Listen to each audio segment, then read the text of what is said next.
Hello ladies and gentlemen, my name is Kevin Latmore, and I just wanted to share with you an absolutely incredible set of resources that's going to really improve your online business and just business in general. If you want to be an effective marketer, then you must buy these books. Influence: The Psychology of Persuasion by Robert Cialdini, and yes, 50 scientifically proven ways to be persuasive. So again, you can immediately see the inherent value if you're trying to market anything to anybody online. Because at the end of the day, what is marketing? What is selling? You need to be persuasive to move people from where they are to where you want them to be. It's just natural. So let's just get into it really quickly. First, I'll just list the 6 core elements or the 6 core principles. So the 6 core elements are, in no particular order. Number 1, scarcity. We're going to go over what that means. It's pretty straightforward: supply and demand. Number 2 is authority. That has to do with people like to get information from experts. Number 3 would be liking. People like to know, like, and trust you before they buy anything from you. Number 4 would be consistency and commitment. If people agree to do something, then they're going to want to follow through and keep up with what they agreed to originally. Number 5 would be reciprocity. People like to give back to people that they got something from, even if it cost them nothing. And the last one would be social proof. Now, what social proof is basically, people like to do what all the other people are typically doing. So let's start with the last. So social proof is very important. It's nothing like PayPal screenshots and proving that you have money, although that might be 10% of it. Really what people are looking for is consistency in other humans, especially humans in their demographic. One of the most popular examples that I can think of is an old Colgate commercial, or it might have been Crest, where they said 4 out of 5 dentists choose Crest over any other toothpaste. Well, if all the smart dentists who know everything about teeth are choosing it, right there, that completely embodies what social proof is about. It's like the herd mentality. People like to do what other people are doing. And especially if they don't know what to do, then the quick and easy answer is, well, if everybody else is doing it, it must be okay. And I know there's some smart aleck out there watching this saying, well, I always do it different from the other people. That's great if you're that individual saying that or whatever. These are isolated incidences where you do that. I bet you that typically, more often than not, you do what the mainstream does. It's just how human beings are wired. Beyond that, we're talking about the masses here. We're talking about the average person. We're talking about the 90 percentile. And if you want to get to them, then you need to take advantage of these things. And what they're going to typically do is look for social proof. And if you say, if you give people a choice on your website, let's say, between product A and product B, and you say, most of our smart customers or savvy investors always choose product A. Naturally, you're going to look at product A, probably even first, to see what's all good about it. Maybe check out B for a second. Then when in your moment of indecision, you're going to go with A because that's what the rest of the people are doing. So that's social proof.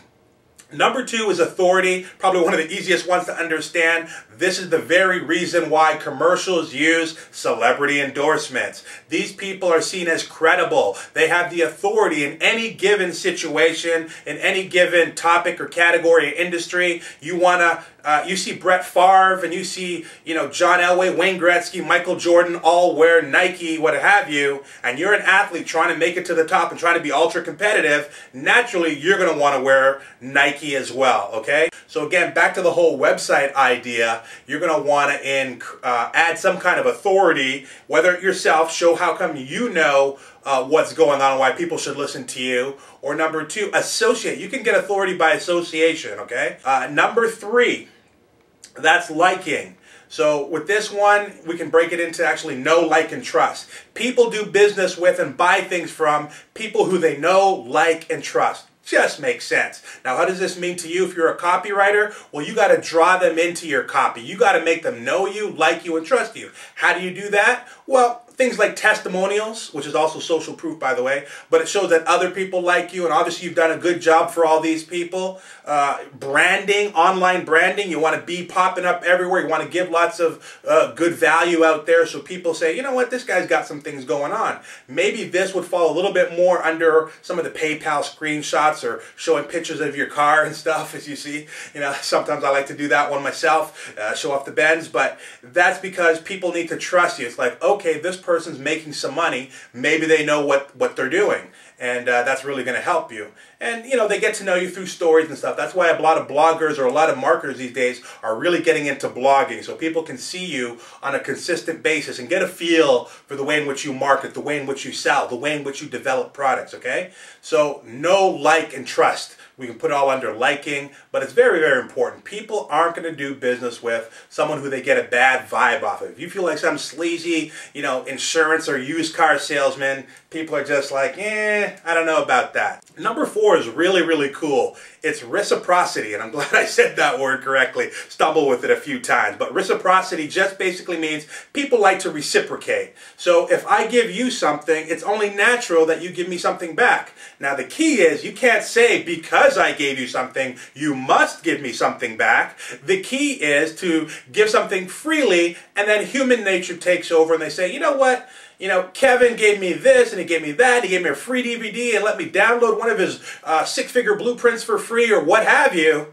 Maybe I should, you know, reciprocate by buying a little something from him. And that's where you draw people in with some of your lower tier offers right off the bat, just to get them in the process of spending money with you and feeling good about that. And make sure you really over deliver.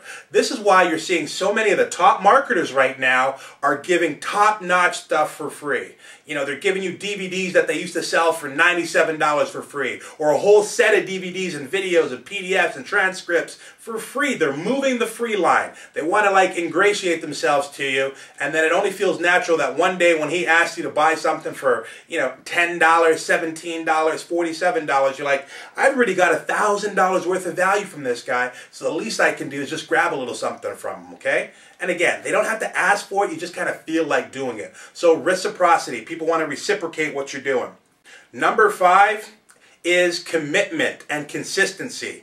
So if you get people to commit to something, they like to be consistent and congruent with what they said they would do. Now, of course, nobody's bound by any kind of contracts, but again, we're basically working off of scientifically proven things by Cialdini and lots of other people that if someone said they'll do something, they typically like to do it. One of the great areas where you can see this for sure is forced continuity. It would be better with optional continuity, I guess, but the principles are still the same. So let's say I give you the first month for my access to my membership site for just $1, $47 membership site. But I say, you know what? You know, my copy says, I'm going to give this to you free today. Well, what happens is, and then 30 days later, you know, you'll just pay a small fee of $47 a month. Okay, the people who take that, and especially if I give a lot of good value and I give them full access to the site, you know, even though they only paid $1, I give them a platinum membership to start or what have you, they just feel obligated to continue to pay. Okay, again, they don't have to. I clearly state, or you can clearly state that they can cancel anytime, no obligation, no hard feelings. But what happens is the consistency, because the first thought process was, or the initial idea of this transaction was, I'll give it to you for $1 now. If I provide something good for you and valuable and you like it, then you'll give me $47 later. Again, they're not bound to, but that was kind of the, you know, the little deal we had going. So they realize they're free to cancel, but again, you know, that whole reciprocity kind of kicks in. You see how a lot of these things intertwine and interweave. So that's consistency and commitment. People like to be consistent with what they said they were going to do. And we will market, and you'll market in a way expecting that to happen. Number 6 would be scarcity. Okay? Now, scarcity, very easy one to recognize. You already know what it is. I'm still going to explain it to you. But scarcity is, you know, supply and demand basically is the principles that we're working on here. Okay? Limited supply, high demand. You got to act now. You know, operators are standing by. You know, that type of thing. You know, special deal if you order in the next 20 minutes because supplies are low and our lines are jammed. Okay, scarcity is one of the oldest tactics in the book. Usually, hopefully it's true. You want to be careful with that. People are getting a lot more savvy. Don't say you only have 5 left and let people catch you selling the same thing for the next 10 years on the internet, okay? There goes your, you know, your trust and credibility factor. And make sure the next time you're making a sales letter, doing any kind of copywriting, you want to make sure you embody the 6 concepts of persuasion, and influence, okay? Use your powers for good, but have some fun out there, and hopefully you make some really good money with your offers. And again, treat your customers right, they'll treat you right, and it'll be very, very rewarding situation for both of you.